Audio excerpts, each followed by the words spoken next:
Bonjour à tous, j'espère que vous allez bien. La France quitte le Niger. Espoir ou catastrophe. Alors la tentation est grande de mettre ça au bilan.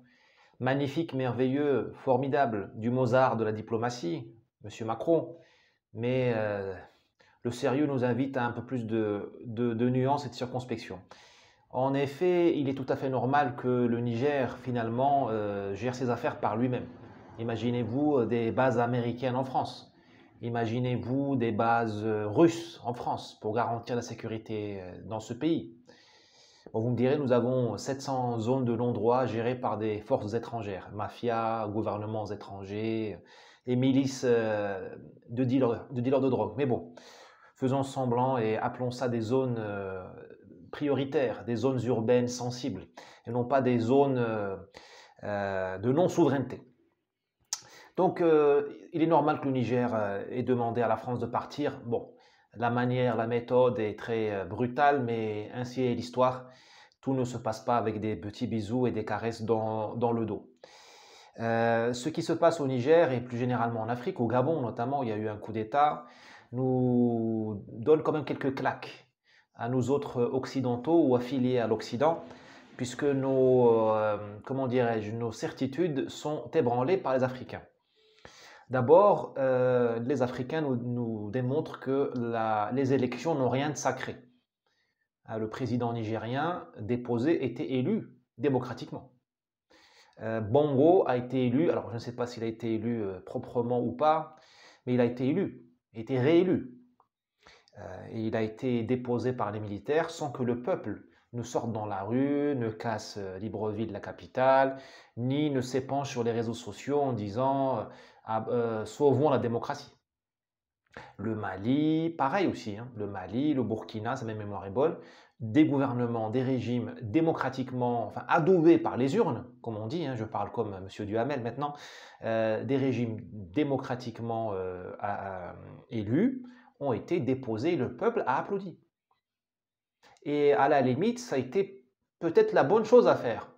Quand on voit ce qui est devenu le Mali, ou même le Burkina Faso, peut-être que les militaires ont eu raison de prendre le pouvoir.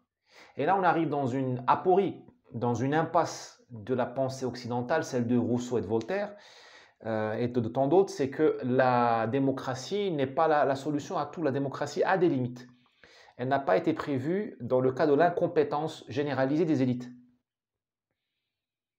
Elle n'a pas été prévue quand tu mets des buses au pouvoir, pour parler très, très vulgairement. Et apparemment, dans ces pays-là que j'ai cités, les militaires sont venus réparer les erreurs des politiciens, leur nullité à combattre le terrorisme, à administrer le pays. Parce qu'il n'y a de terrorisme au Mali, au Niger et ailleurs que parce qu'il n'y a pas d'État.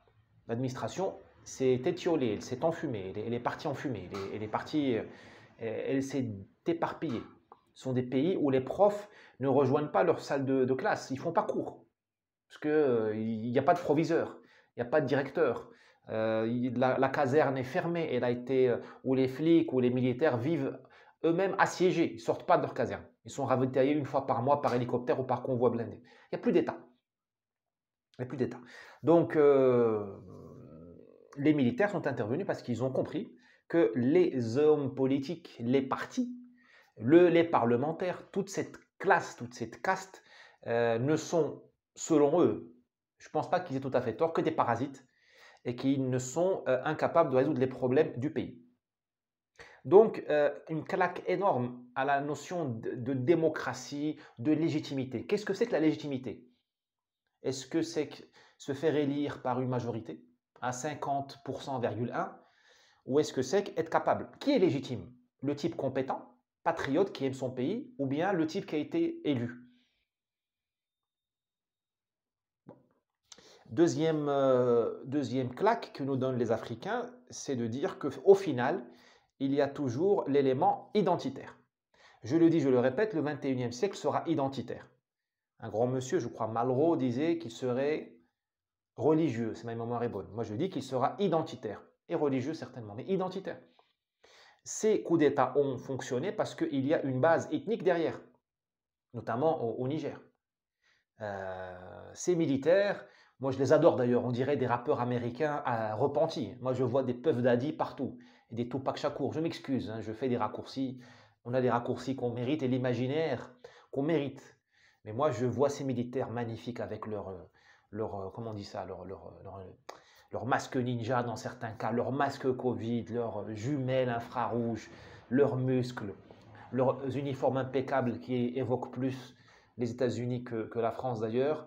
Et je vois des rappeurs américains repentis en mercenaires, ou reconvertis en mercenaires, ou reconvertis en chefs d'État. C'est ce côté-là un peu rocambolesque de l'Afrique, moi que je vois comme ça. J'espère que ça se terminera bien et pas en bain de sang comme au Libéria ou en Sierra Leone, parce qu'on a vu des rappeurs repentis, notamment un certain Charles Taylor, là je fais une petite digression, qui était en tôle aux États-Unis dans les années 80 et qui a été relâché pour devenir plus tard le leader de l'insurrection au Taylor, c'est le Libéria, si ma mémoire est bonne. Bah, il en a bouffé des Libériens, pour pas dire autre chose. Donc j'espère que ça ne se terminera pas en bain de sang et qu'on en restera cet aspect un peu rocambolesque, un peu comique de ces insurrections et de ces insurgés. D'ailleurs, moi, je paierais cher pour être parmi ces juntes, pour les observer de l'intérieur. Je paierais très cher pour être là. Je parle sérieusement, je lance l'invitation. Invitez-moi, je vais au Sahel ou en Afrique tropicale quand vous voulez. Quand vous voulez. Il y a une base ethnique. Donc, il n'y a pas de citoyens en Afrique. Il n'y a pas de citoyens. Vous avez des êtres humains qui appartiennent à des identités. Et ces identités ont un impact électoral politique. Les gens ne se sont pas oubliés. Contrairement aux Français, aux Européens de l'Ouest d'une manière générale, qui sont devenus simplement des citoyens, ou plutôt des consommateurs. C'est ce qui fait que vous avez maintenant des belles femmes blondes, toutes blanches, qui célèbrent par une danse rituelle l'arrivée de 10 000 immigrés subsahariens à Lampedusa. 10 000 en une journée. Donc c'est comme si les Amérindiens, en 1492, célébraient par une danse rituelle l'arrivée des conquistadors espagnols, de Cortés. C'est la même chose, sauf que là, le rôle de l'imbécile est confié à nos chères consoeurs. Bon, c'est ça aussi le féminisme, c'est ça aussi l'inclusion, c'est ça aussi la diversité, que les femmes aussi participent du génocide de notre civilisation. Bon, pourquoi pas?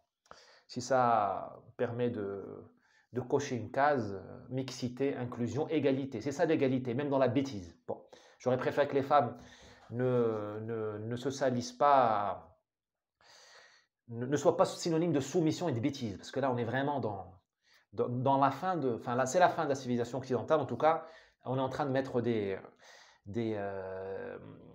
on est en train de mettre des clous supplémentaires pour fermer notre tombe. En tout cas, moi, j'espère pour vous qu'on va essayer de se faire la belle et de ne pas mourir avec le Titanic. Hein. Si ces bonnes femmes, si cette civilisation veut sombrer à tout prix dans les bras de ses remplaçants, sans moi. Très sincèrement, sans moi. Bon, revenons donc aux enseignements de cette crise sahélienne. Troisième point, et le dernier, troisième claque, le peuple ne sert à rien. Moi, au Niger, je n'ai pas vu d'insurrection populaire. J'ai vu, comme disait notre cher ami De Gaulle, un carteron de généraux. J'ai vu quelques officiers prendre de pouvoir. Au Gabon, c'est impressionnant. On parle de 20, 30 officiers. Garde présidentielle, armée de terre, je ne sais plus quoi, l'armée de l'air et tout. Le peuple ne sert à rien. Une poignée d'hommes et de femmes, je fais plaisir à Madame Rousseau, Madame Clémentine Autain, Madame Hidalgo. D'ailleurs, une seule femme peut ruiner Paris, hein, vous savez de qui je parle. Mais donc, une poignée d'hommes, je fais le changement politique. Pareil au Mali, pareil au Burkina. Pareil demain, qui sait, au Tchad, j'en sais rien. Vous n'avez pas besoin de mobiliser les masses populaires. Là, c'est encore un principe occidental, celui de la légitimité populaire, du peuple qui fait l'histoire, Victor Hugo. Il suffit d'une petite avant-garde, déterminée, violente en général, qui a un plan et qui a une conspiration.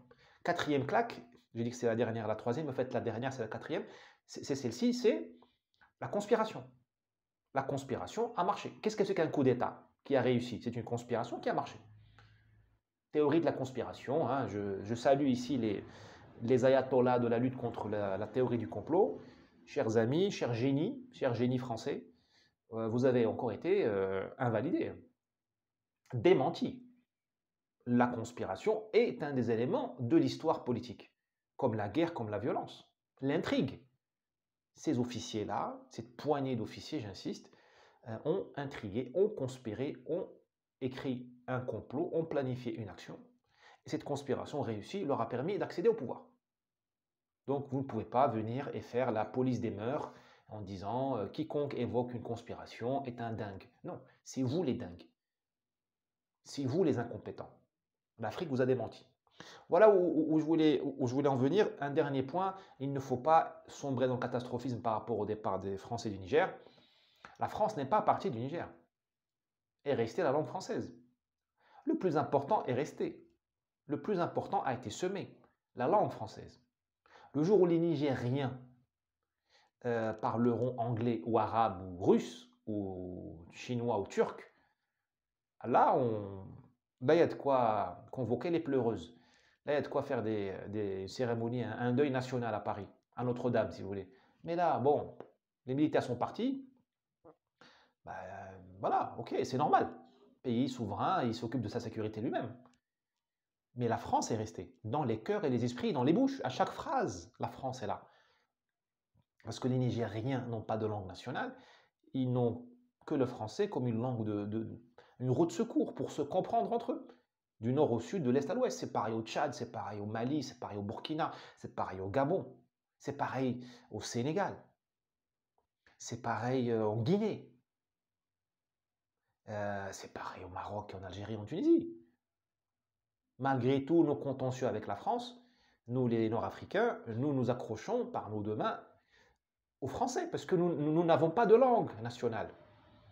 Officiellement, c'est l'arabe classique. Bon courage. La moitié de la population, je suis optimiste, ne le comprend pas. Là, on veut nous mettre le berbère. On nous dit vos racines berbères. Là aussi, le retour de l'identité. Il n'y a que les gens du Sud qui ont droit à l'identité. Les Français n'ont pas droit à l'identité. Donc là, on nous dit, maintenant, vous voyez au Maroc des frontons de mairie en arabe et en berbère. Le berbère n'est pas prêt. La langue amazigh, enfin, je sais que je vais me faire engueuler parce qu'il y a plusieurs variantes et tout ça. Il y a Tarifi, bon, peu importe. Je ne parle pas au public marocain, là, je parle à un public français, francophone, on va dire, qui n'est pas forcément connecté à ces thèmes-là. Cette langue n'est pas prête. Elle n'a pas de dictionnaire, elle s'écrit difficilement, elle n'est pas connectée à la technologie. Puis c'est pas la langue des Marocains, c'est la langue de certains Marocains ou de certains Algériens, de certains Tunisiens.